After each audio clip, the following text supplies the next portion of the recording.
Muito bom dia a todos. Hoje, um domingo muito especial para nós brasileiros, onde a presidência do nosso país, de uma maneira especial, convocou esse dia de jejum e oração. E é um privilégio para nós, como brasileiros, né? Poder atender a esse decreto. É uma satisfação enorme para todos nós. Uma saudação, meu nome é Nathan de Souza, eu sou membro da Igreja Batista Nova Filadélfia e também afiliado à JAMI, a Junta de Missões da CBN. Estou casado há mais de 25 anos com a Terry, temos 3 filhos, o Carlos, de 25, Paulo, de 24 e o Ian, que tem 6 anos. E nós estamos aqui no campo missionário na Espanha, no Caminho de Santiago, levando o Evangelho a milhares de peregrinos que cada ano vêm a este lugar para ter uma experiência de peregrinação. Isto é, estão à búsqueda de Deus, mas eles não sabem. E por esse motivo nós estamos aqui fazendo esse trabalho para poder levar o amor de Deus de uma maneira natural a todos aqueles peregrinos que estão nessa busca. Hoje é um domingo muito especial, não somente porque o nosso presidente anunciou esse decreto, mas porque hoje é domingo de Ramos. É um domingo onde nas Escrituras nos falam desse acontecimento que fez um alvoroço na cidade de Jerusalém, quando Jesus entrou nas portas de Jerusalém. Todas as pessoas estavam ali para recebê-lo, para atendê-lo. E era um momento muito especial na vida e no ministério de Jesus. Porque essas mesmas pessoas que estavam ali com aplausos, com palmas, com aplausos, recebendo e coroando, Hosana, bendito o que vem em nome do Senhor. 5 dias depois, seriam os mesmos que estariam crucificando e dizendo, crucifica-o, e deixando livre a Barrabás. As massas e as pessoas, às vezes nos deixamos influenciar por tudo que nos acontece. E eu vou tentar, não sei se vou conseguir, evitar o tema que, com certeza, muitas pessoas em muitos lugares do mundo estão comentando neste momento. E talvez seja o que aconteceu naqueles dias também. Havia um assunto que estava pairando no ar e muitas pessoas estavam ouvindo falar e queriam saber quem era. E justamente nessa passagem de Jesus, quando entra por Jerusalém, vem precedido de muitos milagres, e um dos milagres mais bonitos, mais importantes que nós vemos na palavra, foi quando Jesus ressuscitou Lázaro. Então, todo mundo queria estar perto desses acontecimentos, ou de quem proporcionou esses acontecimentos, Jesus. E quando Jesus entra por Jerusalém, havia uma multidão enorme, disposto a recebê-lo, de coroá-lo como esse rei dos judeus, que iria salvá-los do poder político, econômico e social dos romanos. Mas este Jesus veio de uma maneira diferente. Jesus veio de uma forma totalmente diferente a que aqueles que estavam coroando estavam esperando.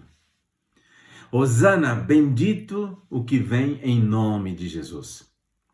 Quando Jesus entra em Jerusalém, ele entra coroado e vai para o templo. E quando entra no templo, ele encontra um panorama totalmente diferente do que ele tinha recebido, né? Quando entrou, né? Essas coroas, essas palmas se transformaram em um comércio.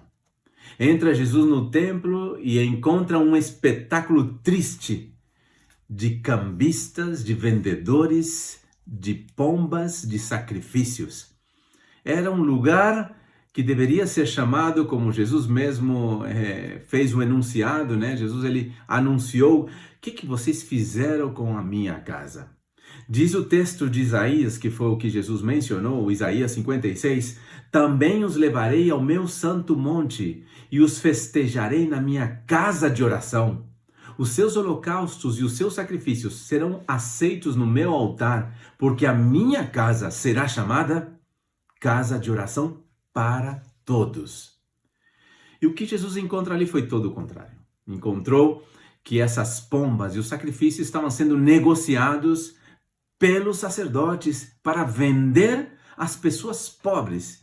E é interessante observar porque muitos deles, inclusive, tinham que comprar um sacrifício até mais barato, que eram as pombas e alguns sacrifícios que eram os mais econômicos, dirigidos e pensados para as pessoas de fora, os estrangeiros, e para as pessoas que estavam doentes, as quais nem sequer podiam entrar no templo, incluindo também as mulheres. As famílias mais pobres que vinham desde longe estavam limitadas e tinham que comprar o que havia. E o que haviam eram as pombas.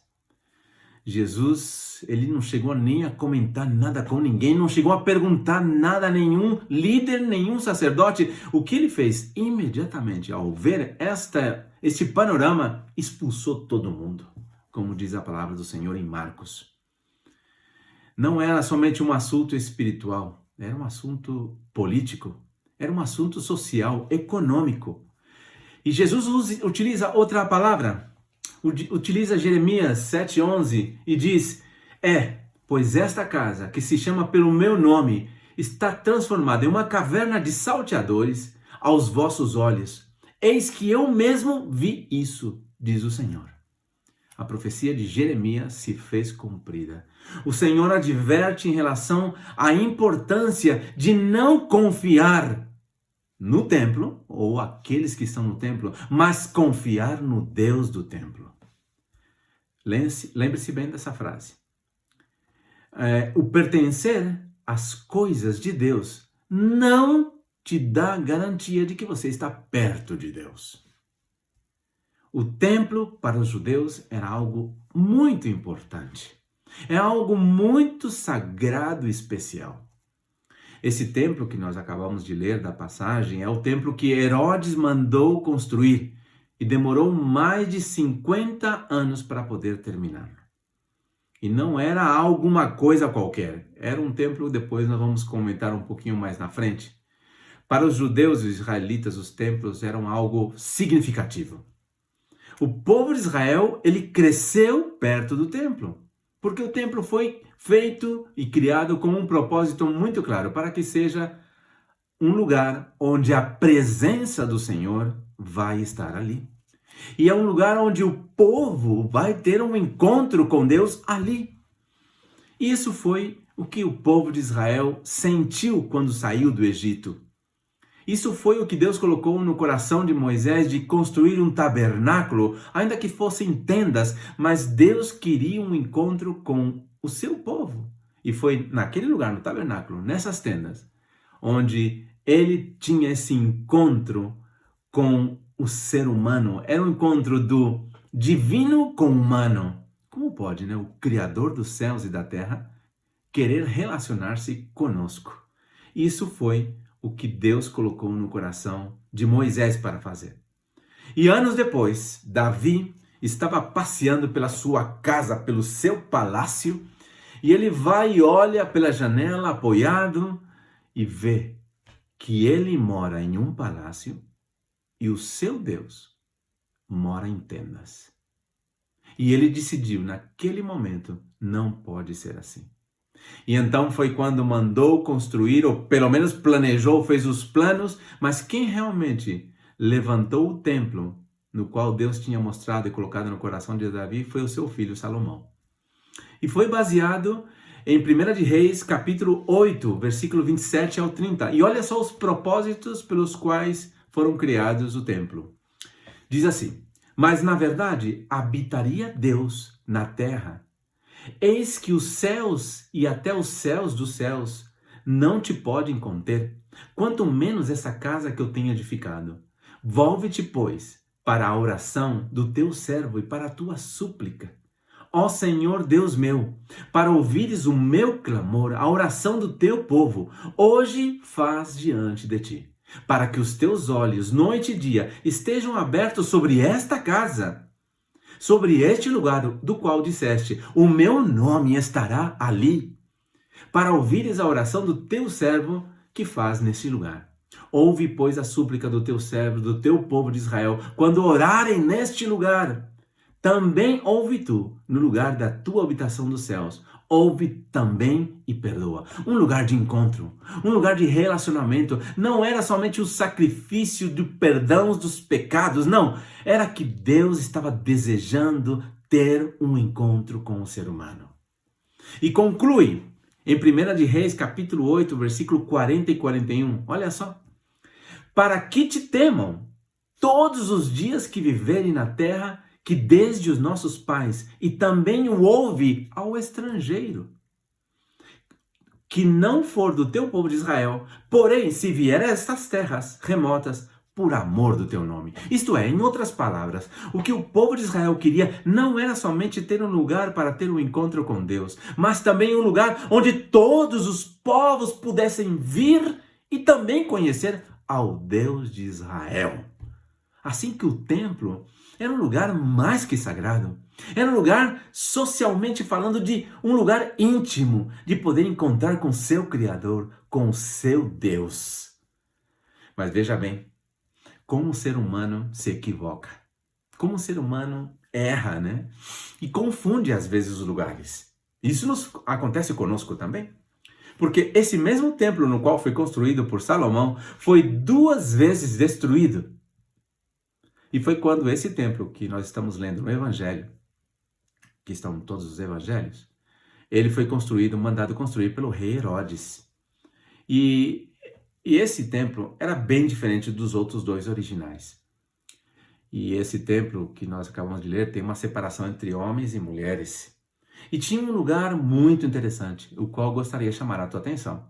E se chamava o Pátio dos Gentis. Ou dos Gentios, não sei como é que chama em português. E tinha uma capacidade enorme. Era um lugar enorme que chegava a entrar mais de 250 mil pessoas desse pátio, nesse lugar onde estavam todos gentios. E era um lugar onde todos, estrangeiros, israelitas, de qualquer povo, pudessem entrar. E esse é o lugar onde nós nos encontramos aqui, que Jesus entra e encontra todo esse panorama. Em vez de ter um encontro com Deus, estavam tendo encontro com os cambistas. Estava tendo encontro com gente que estava negociando com a fé e com o desejo desse encontro com Deus. Havia tanta gente, mas tanta gente que vinha de todos os lugares para poder oferecer os seus sacrifícios e fazer as suas oferendas, que tinham que fazer fila. E cada um aparecia com o melhor sacrifício. E os mais pobres, os enfermos, as mulheres, os estrangeiros, sobravam somente isso, os pombos e alguns sacrifícios mais baratos. E eu pergunto, não será que os nossos templos se transformaram talvez em algo parecido a isso? Um lugar onde pudessem chamar a atenção de todas as pessoas para que pudessem encher, não importa a maneira como seja. E cada um agora começamos a analisar as nossas vidas diante da situação que nós temos diante de nós. Agora mesmo nós não estamos nos templos. Nós estamos em nossas casas agora. Os templos foram tirados momentaneamente, temporalmente. E vai ser assim, de maneira temporal? Mas não será que nós estamos indo nos templos por motivos equivocados? Quando Deus estipulou para que nós pudéssemos ter um encontro com Deus. Eu lembro muito de uma canção, eu marquei um encontro com Deus. E a gente ia lá para isso. E não somente ali, nós tínhamos lugares de encontros com Deus em casas, nas ruas, ar livres e todo tipo de atividades. Era um lugar, era um momento de ter um encontro com Deus. Em Efésios 2:22, diz que tudo mudou, pois Deus já não mora em templos. Tudo mudou. Ele mora agora em nossas vidas. Nós somos templo do Espírito Santo de Deus. E a igreja do Senhor, que é esse templo, você, eu e cada um dos que componemos, somos componentes desse templo, nós estamos chamados para poder mostrar o amor de Deus de maneira genuína, de maneira autêntica, e mostrar a misericórdia e o amor de Deus. E essa é a sua missão, a minha missão como igreja, mostrar o amor de Deus de maneira plausível, de maneira concreta, de maneira real. E agora nós estamos nessa situação.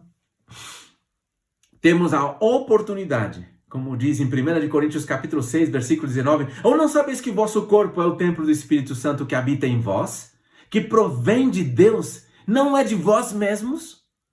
É do Senhor. As nossas vidas são dele. E o Senhor é tão tremendo que pessoas que jamais poderiam entrar no templo, ele está chamando a nós agora. Nós somos esse pátio dos gentios. O Senhor nos deu uma comissão. O Senhor nos deu uma missão clara. Mas não somente dentro do templo. Não somente nós somos esse templo vivo do amor de Deus para muitas pessoas. Em João 20, capítulo 20, versículo 18 a 21, diz, e dizendo isso, olha só, e dizendo isso, mostrou-lhe as mãos e o lado, de sorte que os discípulos se alegraram, dizendo, vendo o Senhor, e disse-lhe, pois Senhor Jesus veio outra vez e disse, paz seja convosco. Assim como o Pai me enviou a mim, eu também vos envio a vós. O Senhor Jesus nos enviou a grande comissão em Mateus 28, diz, ide por todo o mundo e pregou o evangelho a toda criatura. Quando o Senhor coloca o homem e a mulher no jardim do Éden, fala para eles, crescei e multiplicai, e podeis encher a terra. Mas a gente pensa que é somente encher de filhos. O que ele estava querendo com isso era que essa imagem e semelhança pelo qual nós fomos criados tinha que ser refletida, tinha que ser projetada aonde nós estivéssemos. Nós somos parte desta imagem de Deus refletida a todos os que estão perto de nós, não somente no templo, senão em todos os lugares da terra. Em Lucas, capítulo 7, versículo 20 ao 23, tem um relato muito interessante de quando João Batista manda os seus discípulos para poderem ver o que Jesus, se era realmente o Jesus de Nazaré que estava ali pregando a palavra ou não. Vai lá e fala e pergunta se são. E diz assim a palavra do Senhor. E quando aqueles homens chegaram junto a ele, junto de Jesus, disseram, João Batista nos enviou para perguntar, és tu aquele que havias de vir ou esperamos outro? E na mesma hora, Jesus curou muitos de enfermidades e males e espíritos maus e deu vista a muitos cegos. Respondendo então, Jesus disse-lhes, ide e anunciai. E deu vista a muitos cegos. Anunciais o que vocês têm ouvido. Os cegos vêm, os coxos andam, os leprosos são purificados, os surdos ouvem, os mortos ressuscitam, e aos pobres anuncia-lhe o evangelho. Isso é, Jesus, quando recebe os discípulos, não teve que dar nenhuma justificativa. Não teve que dar nenhuma justificação. Sabe qual foi a maneira que Jesus responde aos discípulos de João? Venham aqui e vejam. Naquele mesmo momento curou. Naquele mesmo momento ele pregou o evangelho. Naquele mesmo momento demonstrou o evangelho a esses discípulos. Cristo Jesus mudou a história da humanidade vivendo e mostrando de maneira prática o amor de Deus, morrendo na cruz do Calvário por você e por mim. E da mesma maneira, pense bem, como Jesus entrou em Jerusalém, hoje, o domingo de Ramos, onde Jesus supostamente entrou, fazem mais de 2000 anos por Jerusalém, e foi coroado, fizeram um tapete de palmas para ele, de palmeiras, e coroando, Hosana, bendito o que vem em nome do Senhor Jesus. Ele está pedindo para nós hoje o que ele pediu quando ele entrou no templo em Jerusalém. Vamos ter que fazer uma limpeza. E pode ser que tudo que esteja acontecendo agora ao redor do mundo seja para chamar a minha atenção, a tua atenção. Nunca mais podemos desculpar-nos que nós não temos tempo. Muitos de nós temos muito tempo agora. Tempo para orar, tempo para ler a Bíblia, tempo para fazer muitas coisas que antes dizíamos que não tínhamos tempo. E eu gostaria de chamar a tua atenção agora. O que será que Jesus quer limpar na tua vida ou na minha vida? O que será?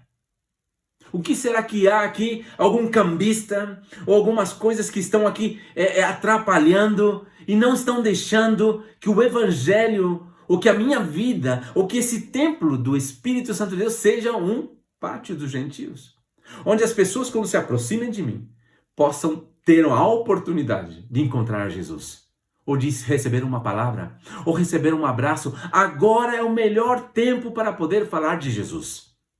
As pessoas estão confundidas, as pessoas estão atemorizadas, as pessoas estão com medo. Existe a pregação do medo agora. Mas veja bem, é todo o contrário. A nós, como igreja, foi comissionado justamente todo o contrário. Ele nos tirou das trevas e nos trouxe a sua luz maravilhosa para que nós anunciemos as virtudes daquele que nos chamou. Foi para isso. Agora nós somos esses atalaias, somos porta-vozes, somos o pátio dos gentios para poder proclamar e falar: você pode ter um encontro com Deus. Irmãos, sabe o que eu creio? Nós estamos agora num tempo maravilhoso para poder falar de Jesus. Porque vem aí na frente uma grande colheita. As pessoas, quando terminem tudo isso, vão estar desejosas, vão estar mudadas. Você já pensou como vai ser a vida para muitas pessoas que fazem 15 dias que estão sem sair de casa? Eu falo pela minha própria família, já fazem mais de 20, aqui na Espanha, mais de 20 dias fechados dentro de casa, meus filhos já não sabem o que fazer, e o que a gente faz agora? E precisam de sair, precisam conversar, nós precisamos relacionamento, mas existem pessoas que vão precisar de um abraço, existem pessoas que vão precisar de uma palavra, existem pessoas que vão precisar ser conduzida ou reconduzida. Até mesmo aqueles que não creem, agora mesmo estão precisando de crer, de esperança para suas vidas. Da mesma maneira como Jesus limpou o templo de todo tipo de coisas, que estavam atrapalhando. O que precisa ser limpado ou limpo nesse templo que é a minha vida? O que precisa ser tirado? Que coisas estão atrapalhando? Para que a palavra do Senhor seja vista. Me chama muito a atenção quando em 2 de Coríntios o Senhor fala que vocês são cartas de Deus lidas por todos os homens. É uma responsabilidade muito grande a igreja, porque se nós nos deixamos levar por tudo que está acontecendo ao nosso redor, nós estamos deixando de cumprir a missão pela qual a igreja foi chamada. Eu fui chamado, você foi chamado. É um momento de poder estar dentro da doutrina da gratidão, da doutrina do agradecimento, da doutrina do encontro. Quantos de nós agora estamos usufruindo talvez mais das tecnologias e tendo oportunidade de falar pelo Skype, pelo Zoom ou pelas plataformas sociais que tem? Estamos procurando amigos que antes nem sequer falávamos. Está como aquele que está casado há muitos anos e descobriu que a esposa era da mesma cidade onde ele tinha nascido. Imagina. Eu estou tendo a experiência aqui na minha casa também. Não desse tipo, claro. Meus filhos são muito mais velhos que o pequenininho, né? E aqui em casa, esses 20 dias estão sendo um redescobrir para nós. E eles estão encantados de poder brincar, de passar tempo. Eles são os professores agora do meu filho, do Ian, pequeno. Então eles são que conduzem, eles são que ajudam, que trocam, que dão banho, o que a gente fazia antes. Os mais velhos cuidam dos mais novos, não é mesmo? E assim tem sido esses dias. Eu vou falar para você, tem sido muito gostoso. tem sido, e com certeza, quando termine tudo isso, nós queremos continuar com muitas coisas das quais estamos aprendendo, que tínhamos que deixar de lado e começar a exercitar coisas novas para as nossas vidas. E eu pergunto, quanto mais